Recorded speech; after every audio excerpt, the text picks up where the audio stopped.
Hey, welcome to the Love Shack, a little old place where we get together, explore fresh perspectives, and eavesdrop on juicy conversations and uncover the mysteries that nobody talks about but absolutely influences our relationships. If by chance you find yourself struggling in your marriage, just starting out in a new relationship, or are single and know you got to do better next time, this show is a great place for you to spend some time. I'm Stacey Bartley, and I'm here with my co-host and lover, Tom. Together for the past decade, we've been teaching and mentoring singles and couples from around the world with the sole purpose of helping them create love for a lifetime, both with themselves and each other, through the principles of skills and behavioral science. It's great to have you here with us. Absolutely. Want to give a shout out to our people who are listening and giving us what we know is our most precious resource, which is time. Thank you so much. I always say this every week, but we have an awesome episode, an awesome guest. Also, a quick shout out to our internet service provider, because these men were working feverishly yesterday because we had no internet. So thank you. Thank you. Eric, we thought maybe you were going to have to carry on without us. However, without further ado, thank you for being here with us today. We're going to be talking about how being adopted can affect intimate long-term relationships. What effects being adopted has on loving relationships? Come to find out, this was a question that I hadn't even pondered for myself, even though I adopted a daughter many years ago. You would think that that would be something that would be a savvy question for me to think about. But this question was raised after I had the pleasure and the wonderful opportunity of meeting Joi Fisher-Griffin, who happens to be adopted herself. And the reality is there are approximately 5 million adult Americans alive today who have been adopted. And so it's not something that's discussed often on our journey to love for a lifetime. However, its impact is great nonetheless, because adoptees commonly struggle with feelings of loss and grief, problems with developing an identity, reduced self-esteem and self-confidence, increased risks of abuse, and also struggle with increased episodes of depression and PTSD. And so these things do create impact in our relationships. And we invited Joi to come on and be with us today to have a conversation as she shares her journey about what it was for her that being adopted, how did that impact her life, and how did she work through it? And don't worry, the story has a very happy ending, and that happy ending can be full of joy for you as well. So stick around and join us for this very important conversation.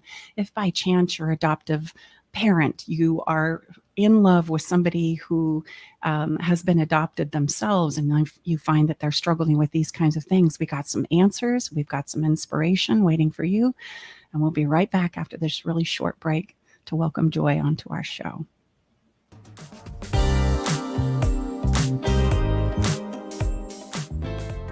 Here's what one of Stacey Bartley's clients says about working with her. Working with Stacey has been life-changing in a very magical way. I wanted to work with Stacey when I left a long-term marriage because I didn't want to repeat any of my relational, how would you say, unhealthiness. I'm so amazed how she has taken her experience and wrapped it into her own program, a program that is designed specially for you, for anyone that moves forward with her. She's unique, she's profound, she's magical. She has a love for others that is unmatched, and it would be a gift to yourself to work with Stacey. To book your 30, 45-minute, or 60-minute session with Stacey, go to staceybartley.com/checkup. Are you ready to venture off the beaten path, expand your mind, raise your consciousness, and open your heart? Allow me to entice you with interviews with amazing souls from around the world. Indulge in history, mystery, science, and spirituality. There's weekly skin tips, live esoteric readings, and answers to life's burning questions. So come join me, Sakura, your host, intuitive medium and spiritual hypnotherapist, each Wednesday at 2 to 3 p.m. right here on KKNW for Love from the Hip. Hi, I'm Nathan Mum, host of Tech Time Radio with Nathan Mum on KKNW. Tech Time Radio's live show is Saturday from 4 to 6 p.m. And you can always check us on the web at techtimeradio.com. Our segmented stylized radio gives you the breaking news before it hits mainstream media. Join myself and Mike Corday as we'll make you laugh. That's good. So, Hooked on Phonics worked for you, didn't it? It did, just a little bit. And learning something new in technology. Join us Saturdays 4 to 6 p.m. and Thursdays from 6 to 7 a.m. The technology show for the everyday common person. There's a reason they invented the internet. It's called 1150kknw.com. Welcome back, everybody. We are your hosts, Tom and Stacy Bartley. Great to have you with us. We have an awesome episode and guest. We're going to jump right into the heart of the matter right now. Yeah, adoption. We're talking about adoption and how adoption may be impacting your long-term relationships with your lover, significant partner, and or if you're a parent trying to love on and support a child that you have adopted. This conversation is for you. We have Joi Fisher with us. She's the author and entrepreneur an educator of 25 years of experience. And after 45 years of not talking about being adopted herself, she debuted her story of adoption. And the book is titled Finding Joy, a true story of faith, family, and love. And this was just debuted in 2019. She shared her story so that she could help others who sit in silence about their struggles, not only with adults, but to start the conversation with young people too.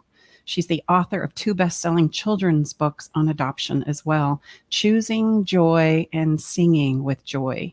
These books are part of the way that she normalizes conversations around adoption through the Belonging Project, which is an adoption awareness campaign. Stop whispering, she says, and let's talk adoption.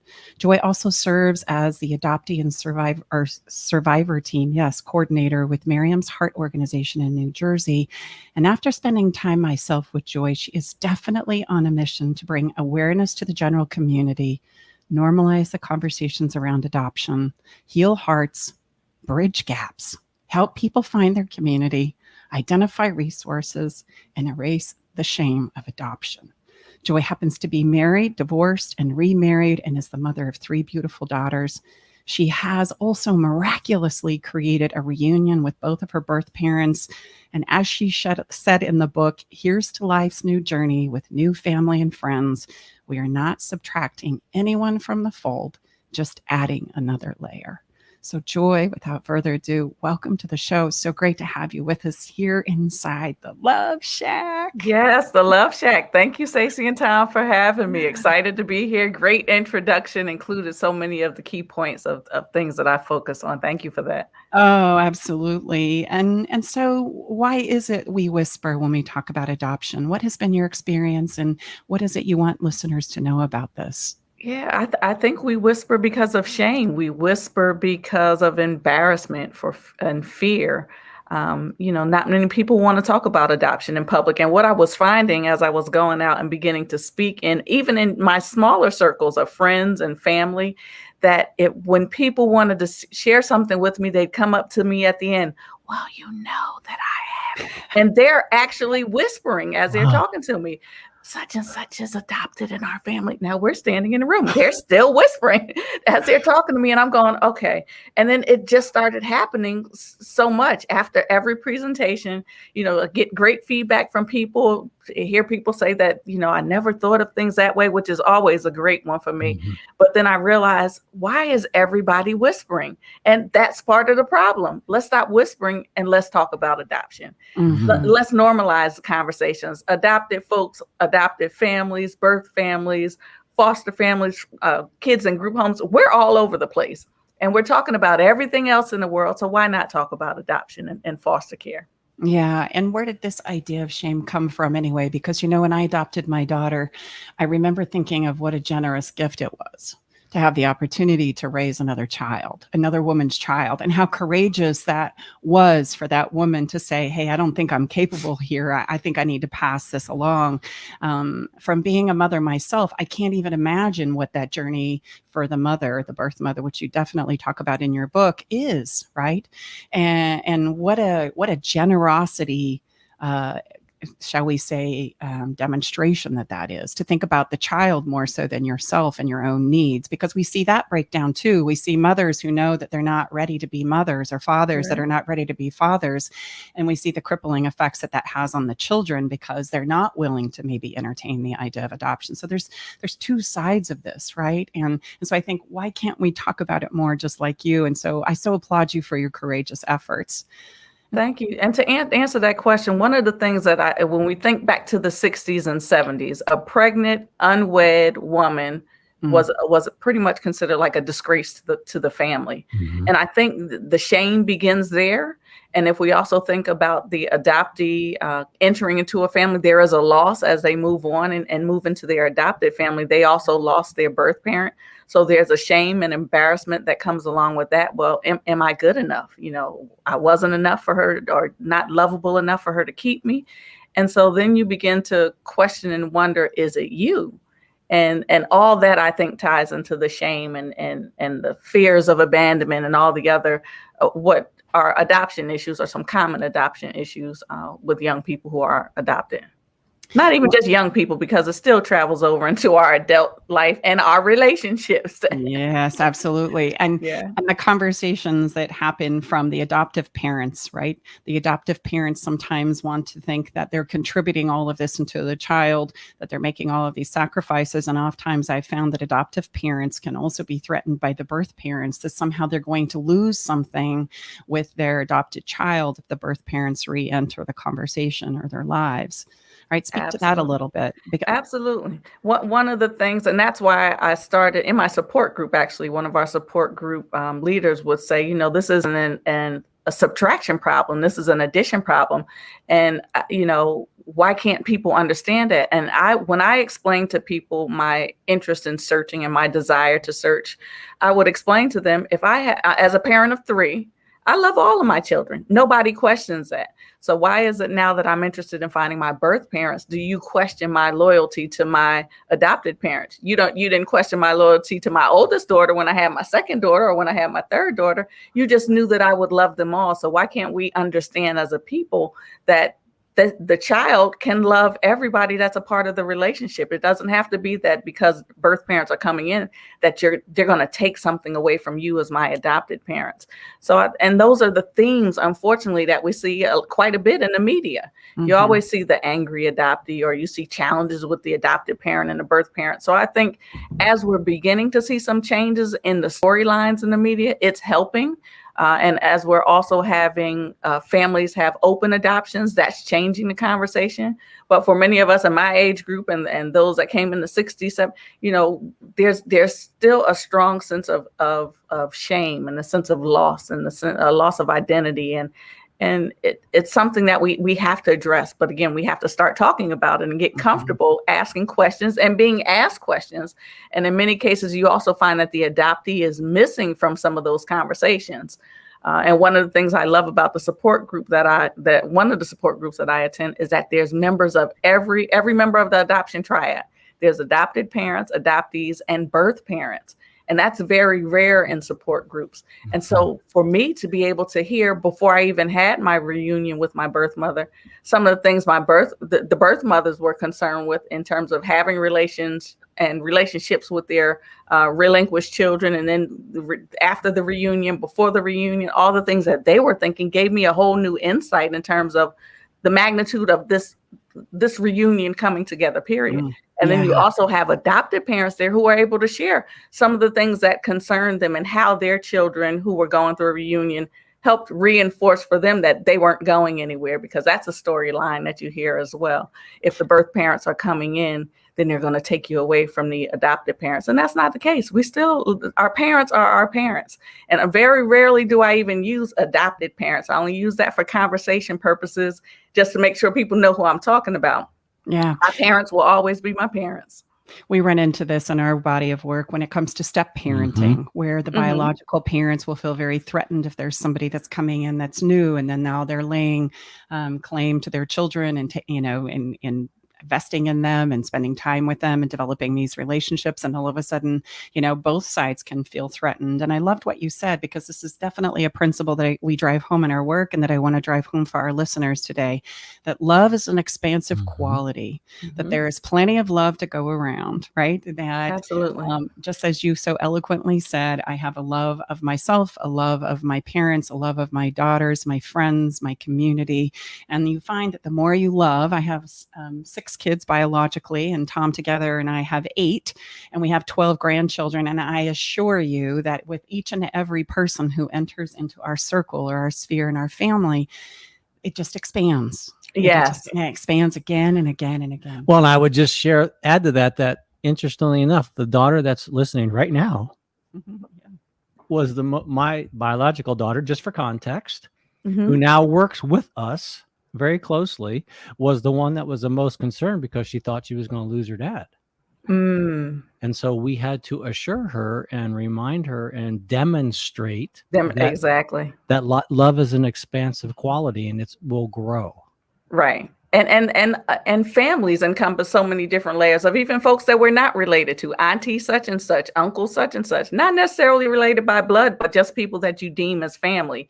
So, we really want people to understand that as we're expanding birth and adoptive family, it's the same kind of concept, to be open to it, to be open. Nobody's going anywhere.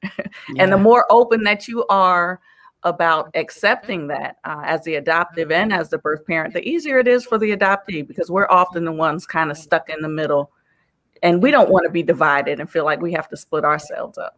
No, I loved how you refused to do that when this reunion happened, and you said, hey, you guys, I'm not going to be seeing you and then splitting myself and running over there on holidays and birthdays and celebrations and reunions. We're going to all figure out how to come together. And I loved that perspective.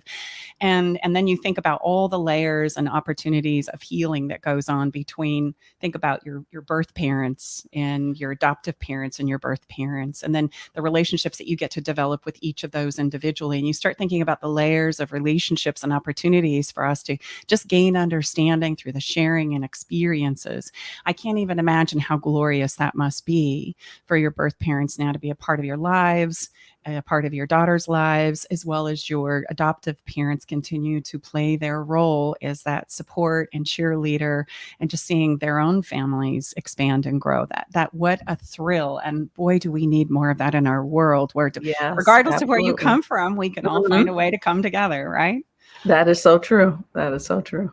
So I want to ask you about your relationship. So if we could, let's travel back in time a little bit. And I want to ask you, how do you feel being adopted affected the choices of who you chose to marry originally, as well as how you showed up in that relationship, so that our listeners can get an idea of maybe how being adopted presents itself when I start struggling with my identity, who I am, wonder if I'm enough. Share with us your story, if you wouldn't mind. Yeah, one of the things that I mentioned a few minutes ago was about when you're adopted, sometimes you're wondering, are you enough? If your birth mother didn't keep you, are you enough for anyone else that you're getting into a relationship with? And then you can begin to taint your own mind and believing that you're not enough. And if I'm not enough, then you're probably lying to me, as you're telling me that you want to be in this relationship and that you love me. And I'm constantly wondering, are you leaving sometime soon? So you're just constantly in doubt. And then you because of that fear of abandonment, you don't want to be left by yourself. You'll stay in relationships that are unhealthy.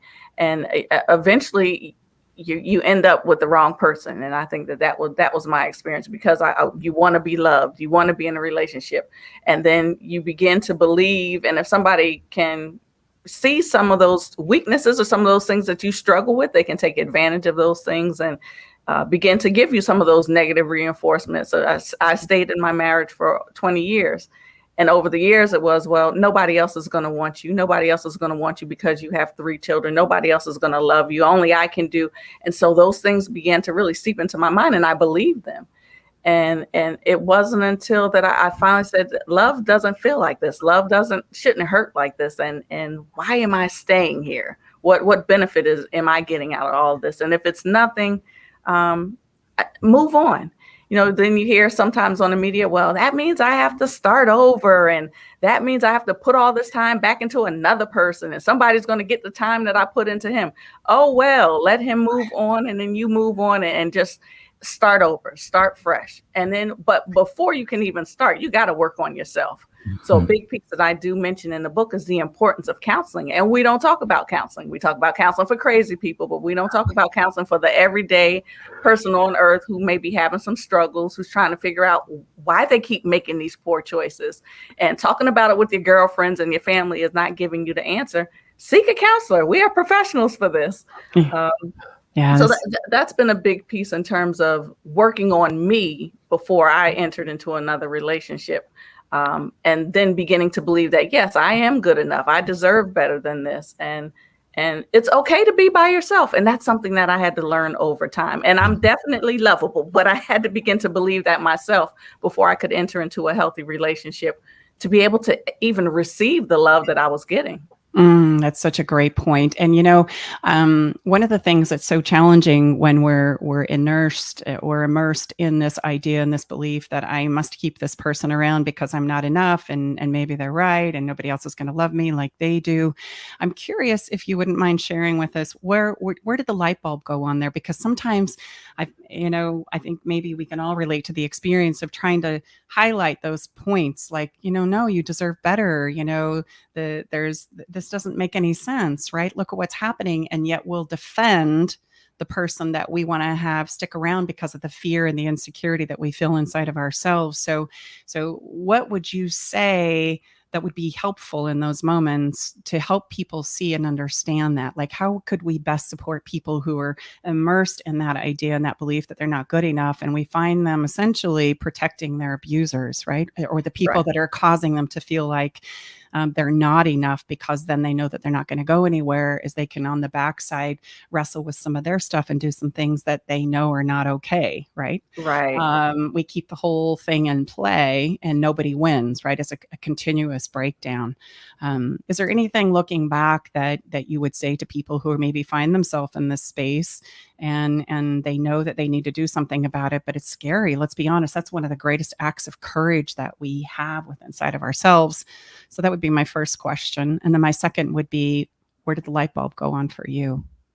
Yeah, I would say that for the first question, taking a look at that love doesn't hurt, that love, I think part of it was realizing that if you're making more excuses for the person you're involved in a relationship with and not fully able to tell the truth about whatever's going on in the relationship, then maybe that means you need to start rethinking how you're operating in the relationship as well. So I think when I realized that how we were in public versus how we were in private were two different things. And I began to realize, okay, that's referred to by many as wearing a mask in a relationship, because I'm truly pretending. I'm pretending that everything is okay. My family doesn't know fully what's going on in our household. I didn't feel like I could really talk to someone. And I realized this is not healthy. This is not good. It's not healthy. And just watching my daughters as they were growing older, I was concerned about who they were then going to pick in a relationship, because we can say all we want, do as I say, not as I do. But my girls were watching me. And so whatever choices and decisions that I was making in my relationship, they ultimately were going to make down the line as well. And if I didn't get myself together, who were they going to bring into our household? It was those pieces, my daughters actually expressing concern. And then just finally saying enough is enough. I don't like the way you talk to us. Not only me, to our girls. I just didn't like anything about where we were in our relationship, and realize it's not that I'm too old. Who cares if I have 3 kids? Who cares if I have to raise them on my own as a single parent? I started looking at people around me who were successfully maintaining their households, maintaining their dignity, who were educated, who were bright, who were just moving on from relationships that weren't unhealthy. And I think once I realized that that was okay, that I could make it, that I do have a support group, even though I was constantly being told no one's going to help you, no one's going to help you, that why am I listening to you? That doesn't even make sense. And then you really start to reframe. Your thinking is really twisted when you're constantly battered with negative statements. Mm-hmm. And is that love? Is that the kind of loving relationship I want my daughters to have? And with those things in mind, it was, Joy, you something has to change, or they're going to bring home the same type of person. They're going to repeat your patterns of behavior. And I don't want this to be a cycle. I don't want this to be a cycle. I don't want this for them. They deserve better. I deserve better. And then eventually it was, okay, we just have to move on. And from there, immediately from there, we went straight to counseling, not just myself, me and my girls. And now we used to say we were going to the hairdresser to cover it up. And then I realized at work, because I started going twice a week, I couldn't say that I was going to the hairdresser twice a week because the next day my hair wasn't always done. So my oldest daughter finally said, Mommy, just tell people we're going to counseling. What Out a of the mouths concept. of babes. Right. Yeah. And she was right. And from that point moving forward, yes, we share with people, and we continue to share. When we hear stories about families and relationships and things that people are struggling with, try counseling, try a support group. You know, talking to our friends doesn't necessarily always help. You need a non-judgmental voice where you're not going to wear that mask and make up that story along the way. Or it wasn't even about making up the story. It was about avoiding answering certain questions. And that all goes with that mask piece. But working with a counselor taught me to go back to some things that I thought about myself. And I never connected any of that to adoption and feeling abandoned and having identity issues and fears and shame and guilt and all that. I never connected those pieces till I realized I don't stay in relationships for a long time. I don't know how to end friendships. I kind of just let them gradually go. So there were so many things I never wanted to let go of people. I would just kind of let things happen. And so I realized, okay, there's some things that I need to work on. So when I went to the counselor, I said, I don't know how you're going to help me, but I need some help. And he just started laughing. And he said, I've never had anybody come in here and say that. I said, but it's true. I need some help. And the only way I can get help is by coming in here and being honest. A lot of folks waste a whole lot of time in counseling because they're not telling the truth. But I told my daughters, counselors are non-judgmental. You're not the worst that they're going to see. So feel free to pour your heart out and to have them help you think through and put through the pieces, because they're not going to give you the answers, but they're going to help you think about your thinking and your decision making and question you and challenge you on different things. And, those are just all the pieces that kind of came in between and me trying to figure out to love myself and to be okay with leaving a relationship, not having someone else kind of lined up to go into the next relationship with, and trying to get away from some of the patterns of behavior and not accepting things that I believed that I was, worthy of better. We don't realize that the game of creating doubt in another human being is the most crippling thing that we can do to them. When we create doubt about who they are, where they can go, who they can be, how they can show up, right? It is crippling. And then I kind of have them under my thumb. It's crippling. And I'm sorry, it's crippling, but you also can't see that in the person.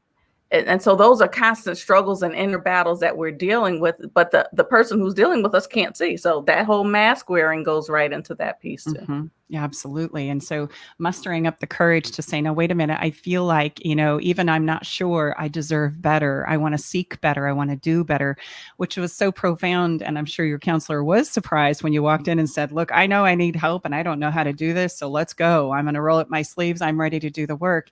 And you also said something very profound about we can't solve life's problems if we don't tell the truth. And so we've got to start revealing what it is that we're struggling with so that you can get support and help. So many times that's what precludes us from finding the way through. And I firmly believe that I call it Gus, God, universe, and spirit, just so we can honor anybody's spiritual belief here in this conversation, not as any disrespect to anyone. But Gus has a way of giving and providing a solution to anything that happens in our lives. And we need to remember that. And what precludes us from finding those solutions in our lives is that we don't tell the truth about them. And so we can't find the answers. Well, and I would say that, put very bluntly, and no disrespect, that Joe Polish, a gentleman I have tremendous respect for, he says, we're only as sick as our secrets. Yes. That's good. So, the truth does set us free, but we have Really to have the does. courage. And like you said, so powerfully, Joe, we have to find some coach, some counselor, some facilitator that is objective and impartial. Don't take sides, truly helping us become a better version of ourselves. Right. Yeah. And it's something, and I don't know the psychology of all that, but it's something about when you actually say something and you actually verbalize that and articulate that and admit certain things that come out of your mouth, then you can't take it back after that point. You can't say, I know I need to work on this relationship, or I need to get out of this relationship. You can't say that and then take it back. Once you even hear yourself say it, I think it does something to you. Mhm. So for a long time, I could think it. But nobody else knew that I was thinking. But once I put it out there in the atmosphere, I heard it. So that meant I had to do something about it. I love that. So I'm so glad you brought that up, and let's just quickly answer your question so that everybody can understand what's happening there. There's nothing that is more important than who I am or who I am becoming. And just as simple as saying, this is my favorite color, this is my favorite food, this is what I love to do, or this is what's hurting. Every time we admit those kinds of things from within inside of myself or my I am, it validates who I am. It validates what I'm thinking, how I'm feeling, and what's possible for me. And that's why taking responsibility for even our mistakes is a way of yourself going, yep, that's what you did. Finally, you're coming clean. Or, yep, that's your favorite thing. You love that person. You love that color. You love that food. Good for you. You see who you are, which is really what's afoot, is this opportunity for us to redefine who we are in this moment and validate and honor that, claim that for ourselves. And that's what we mean when we talk about self-love. Self-love is a reclaiming of, this is what I am now, right? And it's changing all the time. It's ever rolling over. What I love today may not be what I love tomorrow, and that's okay. So I'm constantly redefining and accepting who I am and the messes that I make, and it's okay, and accepting those and cleaning them up and learning that I'm bigger than that and I can go on and do it again. And that is life, where we are continuously becoming. When I omit those things, when I go along with things that I know are not true for me about who I am, where I want to go, how I'm showing up in my life, that is depressed expression, and it creates depression. And it creates doubt, and it creates anxiety about who I am and who I can become. And so those are why those things are so impactful to us. Right. So very well said. Thank you for that. I was taking notes as you were speaking, and because those are sometimes the things that we have a hard time articulating. Yeah. I know that it's a good thing that we're doing it, but to be able to say that when we omit those things, that it's a depressed expression, that's a great way of putting it. Thank you. So I'm hearing that becoming a mother and having these 3 beautiful daughters, how did that impact yourself as far as the adoption or being adopted, the awareness that you had about being adopted? Did it impact you as a parent as well? Absolutely. And I didn't think of it again until I was around a group of adoptees, adopted parents, and birth parents, where I heard a gentleman say, the first person that I saw that truly looked like me was my own child. And I'm like, yeah, there was something special about an adoptee when you have your own child. That's like, wow, this is someone who's connected to me by blood, that I know, that looks like me, that resembles me, that when they're out in the world, people saying, I know you're such and such's child because you look like. And I would see that for my cousins and my adopted family. When we would be out, they knew that was my mother's niece or nephew because they look a lot alike. And so I think identity and resemblance plays a big part in all of that. And so yeah, that was something that I thought about often when my oldest daughter was born. Then those things about medical history, when you start taking them to the doctors, and they're asking you, well, what's your medical history? Well, I don't know mine, and I surely didn't know hers, but then I at least had her father's side or their father's side, medical history, and we were able to get that information. But that still truly wasn't a full picture of their medical history as a whole. So that began to really sink into my mind and into my spirit that maybe it's time that I start looking for my birth family. It was always something else going on. High school graduation, too much, college graduation or going off to college. It just never was the right time. And it wasn't really until my middle daughter was going off to college, and it was I was leading up to an empty nest just with one at home. And I realized that maybe now is the time. We were up in the mountains, nobody else was there, and up on the screen pops a commercial for 23andMe talking about getting your medical history, and it talked about tracing your roots and all the things that people were doing with DNA. And that is where everything really kind of took off with maybe the time is now. Yes, the time is now. So up there in the woods by myself, I only had a few dollars. I had to make sure I checked my bank account before I click submit on applying for the little vial that they sent you. And I did it. And then there ended up being a delay with me getting the kit because 23andMe at that time was not new, but people were just beginning to get their medical information through them. And they would kind of freak out some of the things that they were learning because it is very extensive. And so they began to add a medical waiver. So I had a delay in getting my results because the company then required a medical waiver saying that you weren't going to hurt or harm yourself once you got your results. Because here you are kind of in a vacuum in your home, getting this medical information. It could be about cancer. It could be about anything that you had double markers for. And so that's kind of where it began with the DNA and being having the empty nest, knew that I was going to have time, and it just felt like the right time to begin the process. So as we wrap up our conversation today, which I can't believe we've got to close, we definitely have got to have you come back on the show. Let's each come up with a takeaway from our conversation today that we want our listeners to kind of hang on to. And Joi, we'll let you go first. I like the piece that you went back to. When we admit who I am and what my challenges are, it validates who I am. And I think that's a big piece in terms of beginning to love ourselves and beginning to love for a lifetime, which was your theme in the beginning. I think a lot of that deals with admitting and taking control of those pieces of your own thinking. I think I want to leave our listeners with the concept and the inspiration that look at what Joi has created. She has brought so many layers of her family together in a reunion, which only makes herself feel whole. I was going to read one of her beautiful poems from her book, but unfortunately we don't have time to do that. But I will post it on the show notes here for any of you who want to read it. But it basically says, man, what a beast I can be when I realize, right, me. And it's just profound. So please make sure that you check that out. And you bring us home with your thought. Well, I would just say, Joi, your story and your journey is just a powerful demonstration. Stacy likes to say, look, we can deal with anything as long as we get everything out into the open. So I love how you say we need to normalize these conversations. We have a framework in our body of work called the art of a difficult conversation, because let's just be honest, ladies and gentlemen, most of us have no ability, no training, no practice in having difficult conversations. Why? Because it scares the bejesus out of us. I mean, It literally does. And so, Joi, I applaud you.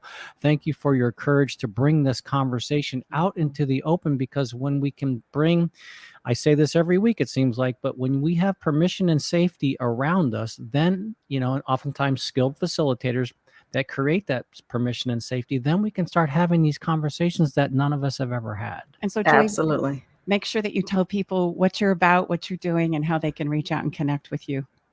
Yeah, my website is www.findingjoy.us, and that's Joi with an I. And I say I put US on the end instead of .com because this work is about all of us. I've coordinated my books and my memoir, my children's books, to provide information for teachers, for educators, for families. If you go onto the website, you'll find more information about that. The Belong Project is really about normalizing the conversation about adoption, getting more people to stop whispering and let's talk about adoption, and also to be a way of sharing the many resources that are available that a lot of our families don't know about. And a lot of that, again, you can find on the website.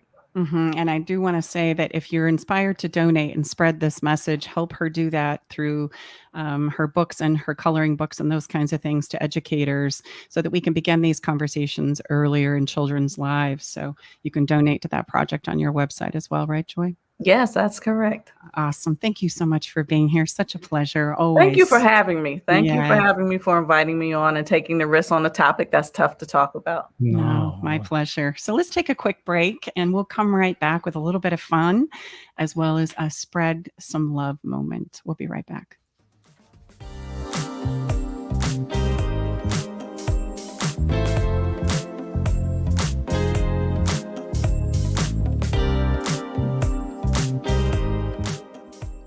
Here's what one of Stacy Bartley's clients says about working with her. Working with Stacy has been life-changing in a very magical way. I wanted to work with Stacy when I left a long-term marriage because I didn't want to repeat any of my relational, how would you say, unhealthiness. I'm so amazed how she has taken her experience and wrapped it into her own program, a program that is designed specially for you, for anyone that moves forward with her. She's unique, she's profound, she's magical. She has a love for others that is unmatched, and it would be a gift to yourself to work with Stacy. Learn the simple 3-step system to rescue your struggling relationship by registering for Stacy's brand new free workshop. Reserve your seat by going to stacybartley.com/workshop. Hey, welcome back. We just finished an incredible conversation with Joi Fisher-Griffin. What a beautiful human being doing amazing work in the world and conversation of adoption. If you are just joining us, please make sure you go back and hear that conversation of her personal story, as well as how she's normalizing the conversations around adoption. It's very important work, and it does impact our relationships for the long haul. But right now, we're going to transition and we're going to have a little fun. And after my conversation with Joi, I thought, here's my follow the fun. I was going to put together like a little activity and get all hog wild. But then I thought, you know what we need to do? We need to reach out to a person that we haven't connected with in a year or more. Like catch up, share yourself, and allow them to do the same. Like it's time to take time to connect with the people who have had an impact on our lives. If it's nothing more than just saying, hey, I want you to know that you and your work and our conversations long ago had this impact on my life, or, hey, it's been a long time, let's catch up. And you know, babe, I have a really close friend that I grew up with from the 7th grade, and I haven't talked with her in about, 3 years. I mean, that's like crazy. That's too long. Well, and as you're sharing this, babe, I have to think, and I bet it's similar for most of us. I think about really how few phone calls, from friends and family that I'm on now. Yeah. I mean, I'm known in my family as a pretty ferocious texter because it's more efficient, but there's nothing like, in fact, similar to you, babe. I have a childhood friend from the 7th grade, and I left him a message a while back, and I hadn't heard from him, and that's very unusual. So then I just hit me one day when I said, I got to reach out. I want to make sure Steve is okay, and then he quickly responded back to me. But, think about how few of us literally take the time to speak to people that are important to us. I mean, speak with words over the telephone. Most of our phone use now is broadband and text. So there's nothing like a call from a beloved. Really, there isn't. And most of us, I would bet the trends are unbelievably convincing and confirming that most of us, I know. I mean, remember how we used to fight in our phone and cell companies because we needed more minutes? None of us we don't even use a 10th of the minutes now. Great point. But we need broadband, and we're all texting, so take a moment, take a breath, take a pause, and take the time to reach out to someone special that you haven't spoken to in a while. Mm-hmm. Are you stuck because there's nothing to be done, or are you stuck because you won't allow yourself to try something different? And sharing yourself with somebody who's important to you really validates and honors who you are. So take a minute and just do that. And I can promise you, it's such a benefit from both you as the initiator of the call and the receiver. That's just how the universe works. It's just such a wonderful experience, especially now when it doesn't happen very often. And we invite you to get on our fun list at our website, stacybartley.com. We give gifts and prizes away, as well as every week you'll receive a follow the fun moment, because we all need play and novelty. We can't wait until all the problems of life are solved. Otherwise, we risk running out of emotional gas to solve those problems. So make sure that you're creating some novelty and some fun, a moment to rest, laugh, take a minute to pause. It's all very, very important to the well-being of ourselves and our relationships. So let's step into spreading some love. This is a moment where we have someone come on, spread a little experience from their own lives about love and relationships, as well as promote their platforms and all the good and wonderful things that they're creating in the world. And maybe get you excited excited that they're going to be a guest on our show. Yeah, and if you know of somebody that we should have and feature in this segment, please don't hesitate to reach out to us. But today is Eric Winters. He's a leadership coach and specializes in courage, which is an empowering conversation, especially when it comes to relationships. We spoke about that in our conversation today with Joy. What is it that gives us the courage to finally say enough and honor ourselves? And Eric has this to say. Hello, my name's Eric Winters, and I'm a self-leadership coach specializing in building courage. I'm also the author of Swipe Right on Your Best Self, Simple Steps to a Bolder Life with Fewer Regrets. I'm really looking forward to being inside the Love Shack with Tom and Stacey soon as a guest. And the thought I'm having today, I'd like to share with you about love and relationships, is just how important courage is at every step of the relationship journey. After all, it takes courage to begin a relationship, to grow one, and it takes courage to end one. At times, we'll need courage to ask for what we want, and courage to say no to what we're not willing to accept. The good news is that being courageous is a skill we can all get better at, and one that can make a profound difference to the quality of your loving relationships. I look forward to being together with you inside the Love Shack. And we look forward to having Eric with us too. Well, how are you not captivated with that accent? I know. I mean, courage, and I love what Eric says there, and we forget this, and this is something Stacey and I are really passionate about, that relationships require courage, and courage is a skill. Now and we're all about skills. We don't, for some reason, there seems to be a massive disconnect. Sorry, I was pounding the table there because I get so impassioned, that being great at relationships requires skills just like other walks in our life. And for some reason, there seems to be a disconnect, or the fairy tale is we're just supposed to all be born great lovers. I think, well, that's an interesting story that we've all kind of bit off on. Mm-hmm. So join us. Eric's going to be awesome with how do we develop this courage skill. It's going to be required for all relationships. And Joy, just in tremendous courage that our guest had, Joy, in having the courage to bring this to light and create this incredible platform to have this conversation and around adoption. I totally. And on that note, Joy is also a songwriter. She considers herself to be an art patron, which I would highly agree. Please check out her book. She has a wonderful story, and it's so inspiring, and she shares so much of herself in that book. And so we want to share her song today as we step into Can You Feel It? We've talked about a lot of concepts, and music and the arts help us to feel what it is we are trying to communicate through our words. And so it's time to put the words to rest and just feel the music, right? And we get to play this one because we have permission from the songmaker. Been here on the show with us. We have a playlist for every episode. Please check it out on our website and any of our podcast episodes, because it's important to feel as well. Let's play a couple of bars of this, and then Tom, I guess it's time for you to wrap up our show. We'll come back in a moment here. Let's just enjoy Joy's song for a few moments. This is not your downfall. You got so much in you. I can see your breakthrough. Finding joy, finding peace, finding everything I need, yeah.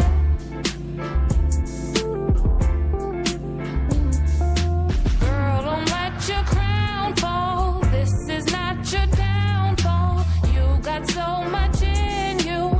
I can see your breakthrough. Finding love at my pace. God will get me through this race.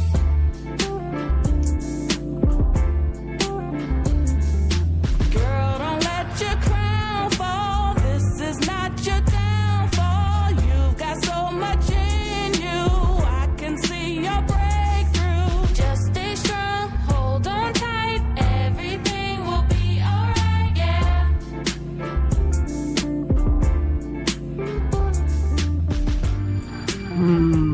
Special thank you to Joi Fisher today for sharing her wisdom on adoption and the impact it has in our relationships.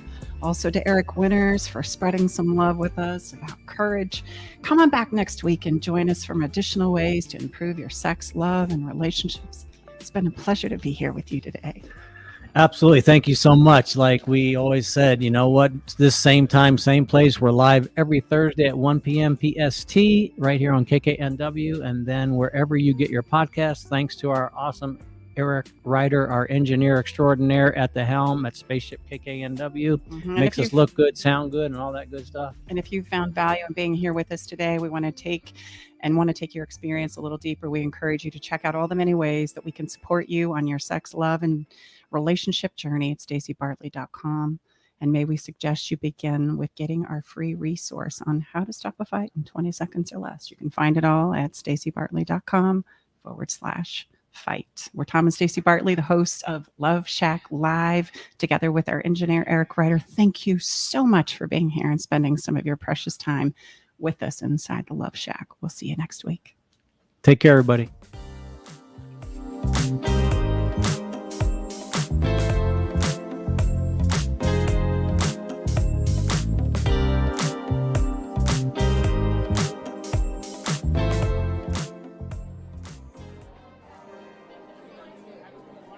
Thanks for joining us today in the Love Shack.